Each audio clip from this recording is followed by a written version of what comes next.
You know, Ken Starr was a friend of mine, and a tremendous patriot, a tremendous man. He's going to be very, very deeply missed. I couldn't believe it when I heard the other day that he'd passed away. We happen to know here that he had had surgery, that it didn't go well. I had tried to bring him back on the show, a couple of weeks ago? And his wife confided in us that he wasn't doing great. I had no expectation it would lead to his death. And I don't know what kind of surgery he had and so forth. But I will tell you this man was a delight. He had a tremendous sense of humor. He was a man of deep faith. He was a legal genius in many ways. He had a fantastic career, 3 children, 9 grandchildren. He was a federal appellate judge, and he could have remained that, but he didn't. As you know, he was an independent counsel. He took up the Whitewater case, and the Attorney General then, Janet Reno, kept handing him more and more cases to investigate. He didn't ask for them. She gave them to him. With respect to Bill Clinton and his administration, he was also Solicitor General, which is a big deal job at the Department of Justice. He argued during his career 36 cases before the Supreme Court of the United States. And this is a man who was a real hero to the country. And sometimes people truly are irreplaceable, not just to their families. And Ken Starr is one of those people. And as you might recall, he also defended President Trump in one of the impeachment efforts against him. He's a patriot. He stood up, did what he needed to do because he believed in it. We had him on the program a few times, really more than several times, because I had such great admiration for him, and he had such a wise man, such a great temperament. And so we just want to play a few minutes. The last time he was on was May 15, 2022. In person, the last time was February 24, 2019, where we were discussing Robert Mueller and his investigation. So I thought I would play a few minutes of this for you. Go ahead. Hello, America. I'm Mark Levin. This is Life, Liberty, and Levin. We have a tremendous guest, Kenneth Starr. How are you, sir? I'm doing great. Thanks, Mark. I must confess, we're good friends. You're a good man. Thank you. So are you. Well, thank you. Former Solicitor General, former federal judge, former independent counsel. And your appearance couldn't be more important right now. So let's jump in. We have independent counsel Robert Mueller. He's got his team. He's actually special counsel. You were independent counsel under a specific statute, and you had obligations under that statute that you had to follow. He has a different statute with fewer obligations. And I wanted to ask you a question, and I've thought about this a lot. As I watch the coverage of Robert Mueller, I find out he's the most noble man to ever walk the earth. And so is his staff. I find members of Congress trying to pass laws to protect him from what I don't know.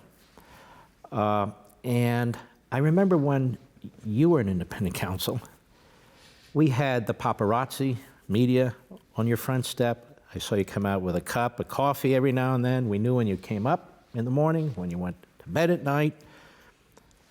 Kind of different coverage. You were criticized constantly by the media. He's defended by the media. What do you make of that? Night and day, apples and oranges. The press knew where I lived, and they camped out.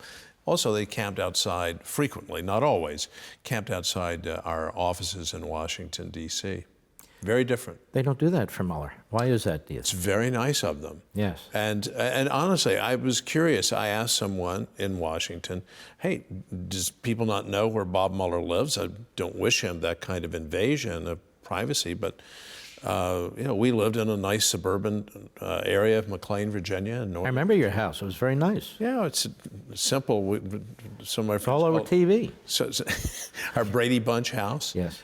We had a carport, not a garage, and so forth. So, but Madison Court, isn't that a great name? We lived in Madison Court, and the press was pretty much ubiquitous. But why do you think the distinction, the difference in coverage? There's got to be a treaty of peace that with the networks, platforms, and so forth, they said, we're going to leave him alone. They like him. They didn't like you. Do you think it's because of who you were investigating and who he's investigating? I mean, isn't that a logical conclusion? It's a very logical conclusion. Someone who's investigating the president is likely to be very unpopular with a whole bunch of people, maybe 50%, 45% of the American people. But the media as a whole, even there were some great heroes in the media as far as my own investigation was concerned, but the media as a whole, I think, is pretty sympathetic to those who are investigating a Republican, Watergate, Richard Nixon, and then maybe not so those investigating a Democrat, and especially a very well-liked, controversial though he was, but Bill Clinton was likable, empathetic, charming, and he also was very effective at using surrogates to attack the investigation, whereas President Trump has chosen, I think unwisely, to do the attacks himself. You and your investigation were attacked relentlessly. Were there any efforts by members of Congress to protect your investigation, to protect your appointment? Were there any sympathetic voices in most of the media? I know there were a few reporters who were actually reporters, but as a whole, it was pretty dastardly, wasn't it? Yeah, I would say no with respect to members of Congress. There may have been some speeches on the floor from time to time. Then when the going really got rough during the Monica Lewinsky phase of the investigation and the press criticism became extremely intense, I do remember vividly a call from Senator Orrin Hatch saying, Ken, you need to get out there. And it wasn't that I was hiding for reasons we've already discussed. You need to get out there. You should do this and you should do that. My friend Ted Olson said, you need to go on Larry King Live. Remember those days? And he just gives you the microphone. You can say what you want to say. But I felt at that time, and I was wrong, I felt at that time that I needed to be much more discreet, careful. There were times when I would go before the media. There were times that we provided public information out of the investigation without running afoul. Here's the key. Don't reveal grand jury information because that's a crime. I have no idea what Robert Mueller's voice sounds like. He doesn't speak to the public. I don't mean leaking. I'm talking about something else. We don't get many press releases from the special counsel's office. I have my own views of leaks and so forth. But isn't there an obligation, the U.S. Attorney's Office, your office, you at least communicated some information to the American people, given the power of the office and given the reach of the office and given the fact it involves an elected president of the United States and people surrounding him? I err on the side of providing public information. I think it is an issue of accountability and responsibility. It's nowhere in the statute, right? It's just a judgment call.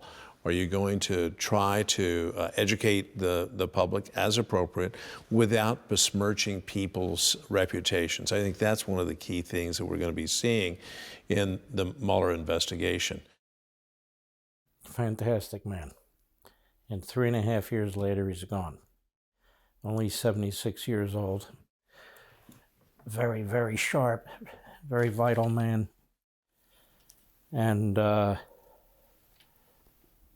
he's gone. He was a Reagan judicial appointee and Solicitor General under George H.W. Bush. He also served as independent counsel, president and chancellor of Baylor University, dean of the Pepperdine School of Law.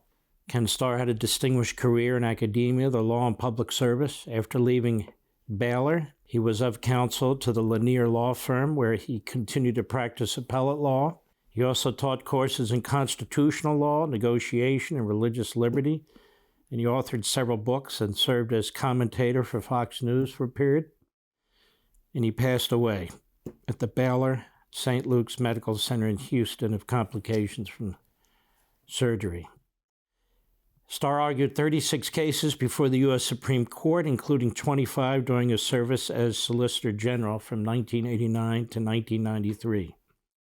He served as United States Circuit Court judge for the District of Columbia Circuit from 1983 to 1986.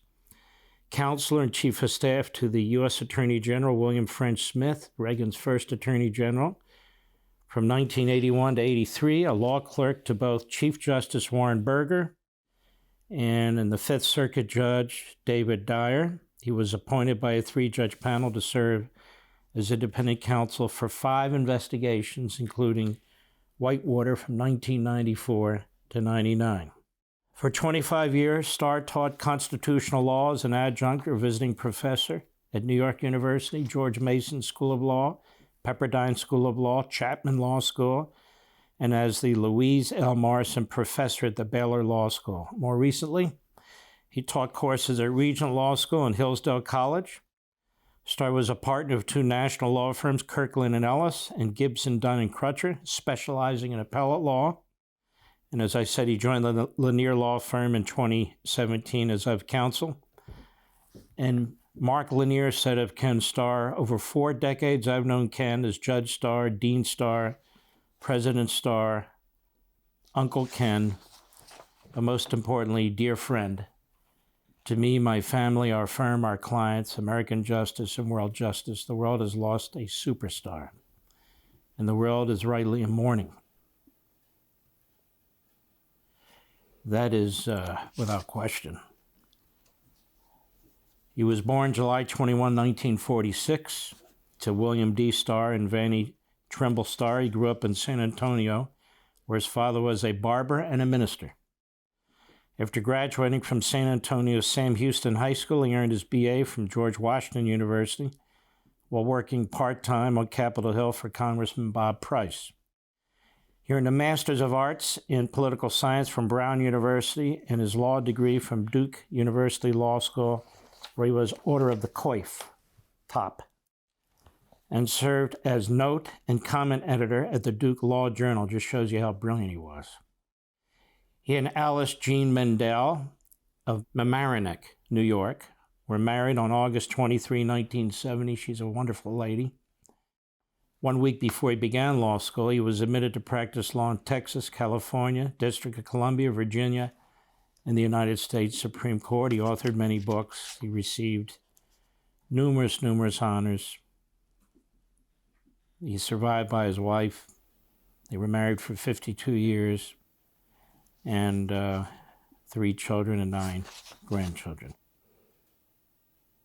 You know, I think about the Reagan years, because I was in the Reagan administration for 8 years. Ken Starr is gone. Justice Scalia is gone. I look at Bob Bork is gone. Others are gone. Brad Reynolds, who headed the Civil Rights Division when I was there. And others are gone. And these were fantastic men who really laid the foundation for the modern originalism / conservatism / constitutionalism agenda that you see today. When Ed Meese became Attorney General of the United States under Ronald Reagan, it was he who began to push for originalism, to push back against judicial activism, which had been the coin of the realm now for half a century. And I remember when Meese got in it with Justice Brennan at the time, Brennan criticized Meese's approach, and Meese would not stand down. He kept pushing and fighting. Originalism, to put it in its simplest form, means follow the Constitution, figure out what the original framers of the Constitution meant by their language and what that language meant back when they wrote it. That is, to faithfully execute and interpret and apply. And of course, judicial activists don't do that. They use the Constitution when they think it helps them, and they abuse it when they think it helps them. Judge Starr was none of that. He was a straight shooter. He was very honest about his approach. He would have been a fantastic Supreme Court justice. Reports are that it came down to Souter and Starr. And George H.W. Bush chose Souter because many of his advisors were telling him that Starr could not be relied on as a constitutional originalist. But of course, Starr was a constitutional originalist, as he demonstrated when he was on the circuit court, and it is Souter, who swung left and repeatedly voted with the hard left on the court. A disastrous appointment, utterly disastrous appointment. I think the real reason they wouldn't go with Starr is because they knew they'd have to fight to get him on the bench. And George H.W. Bush, and to some extent George W. Bush, they were not into that. Kinder and gentler, even though the other side wants to rip your throat out. He would have been a fantastic Supreme Court justice, as would Bob Bork, as would so many of these other men. But there you have it.